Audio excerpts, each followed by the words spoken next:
நண்பர்கள் எல்லாவற்றையும் தாண்டி கண்ணின் கரைமணிகள், இந்த வருங்கால இந்தியாவுடைய தூண்கள், அற்புதமான நாளை இந்தியாவுடைய தலைவர்கள், தமிழ்நாட்டு சிங்கங்கள், தர்மாவூரி தங்கங்களான மாணவ செல்வங்களுக்கு என்னுடைய வணக்கத்தை சொல்லி,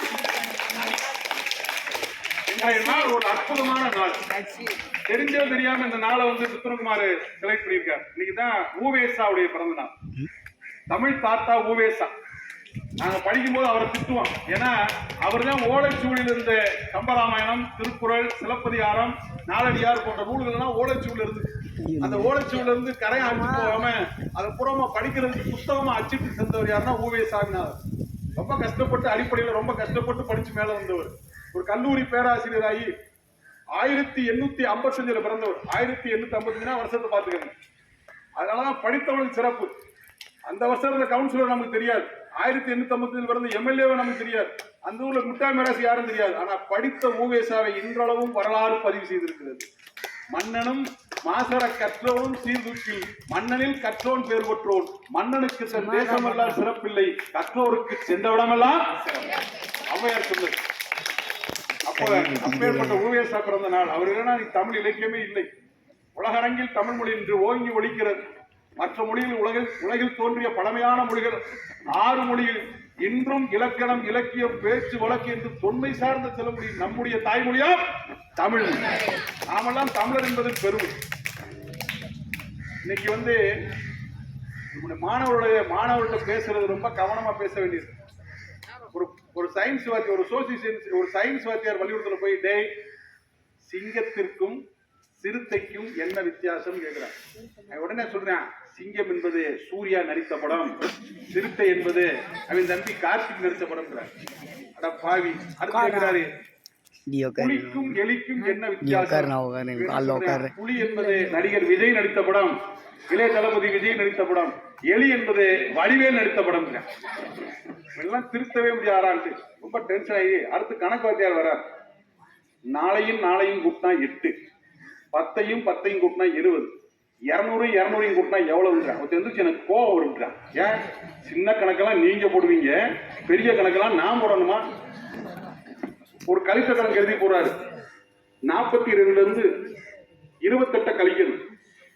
2ல 8 போகாது. பக்கத்துல ஒண்ணு கடன் வாங்குறாரு. சார், எங்க அப்பா கடன் வாங்க கூடாதுன்னு சொல்லியிருக்காரு சார், கடன் அன்பை முறிக்கும், நீங்க என்ன தப்பா சொல்லி கொடுக்குறீங்க? அவர் பாடு அந்த பாடு. சரி, ஒரு சயின்ஸ் வாத்தியார் உள்ள போறார். அவர் போய் லேபு கூட்டு போறார். இது அமிலம், இது காரம், இது உப்பு அப்படிங்க. சார், இனிப்பா என்ன சார் இருக்குங்க? நீங்க ஓட்டலாம் நடத்தினா இங்க பயங்கரமான கேள்வி, புதர்க்கமா கேள்வி இருக்கு. சரி, இப்ப பரிசு நேரம். ஒரு வாத்தியார் அட்வைஸ் பண்றாரு, டேய், 3 மணி நேரம் பரிசு நேரத்தை சரியா பயன்படுத்தணும். முதல் 1 மணி நேரம் 6 மார்க் வினா எழுது. அடுத்து ஒரு அரை மணி நேரம் 4 மார்க் வினா எழுது. அடுத்து ஒரு 1/4 மணி நேரம் 3 மதிப்பெண் வினா எழுது.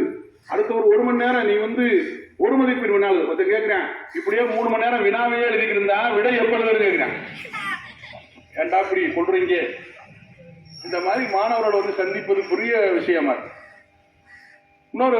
ஒரு சோசியல் சயின்ஸ் வாத்தியாரு உலக வரைபடத்தை வரைஞ்சு குறிக்க சொல்றாரு. இவன் எல்லாத்துலயும் கவிதான் எழுதி வச்சிருக்கேன். ஏன்டான்னு கேட்கிறார். என் உலகமே கவிதான் தான் சாதிச்சேன். ஏண்டா அப்படி? ஆஸ்திரேலியா, அண்டாரிக்கா அப்படிலாம் குறிக்காம மட்டும் கவிதான் எழுதி வைக்கிறீங்களே. அப்போ இவங்களை டீல் பண்றதே பெரிய விஷயமா இருக்கு. மண்ணரிப்பை தடுப்பதற்கு என்ன வழி கேட்கிறார். பனை மரத்தை நடணும், அதிகமான மரங்கள் நடணும், இதே ஆன்சர். அவன் சொல்றான், மண் அடிக்கிறா சார், சொரிஞ்சு விட்டு நைசில் பவர் போடணும் சார். எப்படி இருக்காங்க பாருங்க. இந்த பரிசு எழுதுறேன், ஒரே ஒரு சீட் எழுதுறேன். ஏண்டா சார், சிங்கிள் சீட்டு தான் எழுதுவான், பண்ணியதான் பக்கம் எழுதுறேன். இவனோட தனி கொலாபரேஷனா இருக்கு. இப்படிப்பட்ட காலகட்டத்தில் நம்மளும் அவனுக்கு ஏதாவது ஒரு நல்ல கருத்துக்களை சொல்லி, ஒரு நல்ல சிந்தனைகளை சொல்லி, நல்ல மடைமாற்றம் பண்ணி அவனே வாழ்க்கையில் இருக்கிறார். சொன்ன மாதிரி அரசு பள்ளிகளின் பொற்காலம் 7.5 இடஒதுக்கீடு இருக்கிறது. உங்களுக்கு தெரியுமா? கலை கல்லூரிகளில், பொறியியல் கல்லூரிகளில், மருத்துவக் கல்லூரிகளில், சட்டக் கல்லூரிகளில், அரசு பள்ளியில் படித்த மாணவர்களுக்கு முழுவதுமாக இலவசம் என்று அரசாங்கம் அறிவித்திருக்கிறது. நீங்கள் அதை புரிந்து கொள்ள வேண்டும். கல்லூரி கட்டணம், விடுதி கட்டணம், அதை நீங்கள் தயவு செய்து புரிந்து கொள்ள வேண்டும். 12ஆம் வகுப்பு படிக்கிற மாணவர்கள் இன்று படிக்கிற மாணவர் அனைவருக்கும் நான் சொல்லுகிறேன், இப்ப கூட லேப்டாப் இந்த அரசாங்கம் லேப்டாப் யார் கொடுத்துச்சுன்னா 7.5 அரசு பள்ளியில் படித்து விட்டு அவன் எந்த கல்லூரி படித்தாலும் அந்த மாணவனுக்கு தான் லேப்டாப் கொடுக்குறான். இது அரசு பள்ளிகளின் பொற்காலம் அல்லவா? இங்க பேருந்து வசதி, நான் முதல்வன் உங்கள் முதல்வன் திட்டம், நான் முதல்வன் திட்டம், அதே மாதிரி புதுமை பெண்கள் திட்டம், எவ்வளவு திட்டங்கள் ஒதுக்கி வச்சிருக்காங்க. கவ புதல்வன் திட்டம். அதனால உங்களுக்கு உயர்கல்வி படிப்பதற்கு மிகவும் அற்புதமான ஒரு காலகட்டம். அரசு பள்ளியில் படிக்கிற மாணவர்களை நீங்கள் அதை பயன்படுத்திக் கொள்ள வேண்டும். நீங்கள் லட்சக்கணக்கில் கோடிக்கணக்கில் செலவழித்து தனியார் நிறுவனங்கள் கல்வி நிறுவனங்களில் படிக்கிற படிப்பு உங்களுக்கு இலவசமாக வந்து சேர்ந்திருக்கிறது. அதை நீங்கள் சரியாக புரிந்து கொள்ள வேண்டும், படித்துக் கொள்ள வேண்டும். அரசாங்கம் ஒதுக்குகிற பணத்தை திட்டங்களை நாம் சரியாக புரிந்து கொள்ள வேண்டும். ஆசிரியர்களை நீங்கள் பின்பற்றுங்கள், அவர்கள் சொல்வதை கேளுங்கள். நிக்கோலஸ் கோபர்னிக்கஸ் இன்றைய நாளோட மற்றும் ஒரு சிறப்பு. நிக்கோலஸ் கோபர்னிக்கஸ் என்பவர் தான் கொஞ்ச காலத்துல அவர் 14ஆம் நூற்றாண்டுல வாழ்ந்தவர். 1473ஆம் ஆண்டு போலந்து நாட்டில் பிறந்தவர் நிக்கோலஸ் கோபர்னிக்கஸ். அப்பப்ப ஏதாவது கருத்து சொல்லுவா சரியா, இவர் என்ன கருத்து சொல்றாரு நினைக்கப்படாது, இடையில கருத்து வரும், காமெடி வரும். இந்த நிக்கோலஸ் கோபர்னிக்கஸ் என்பவர் 1473ஆம் ஆண்டு போலந்து நாட்டில் பிறந்தவர். அவர் அது வரைக்கும் என்ன நினைச்சாங்கன்னா, பூமி தான் முக்கியம், பூமியை சுத்தித்தான் எல்லா கோள்களும் சுத்தி வருகின்றன என்று உலகம் வரைந்து வைத்திருந்தது.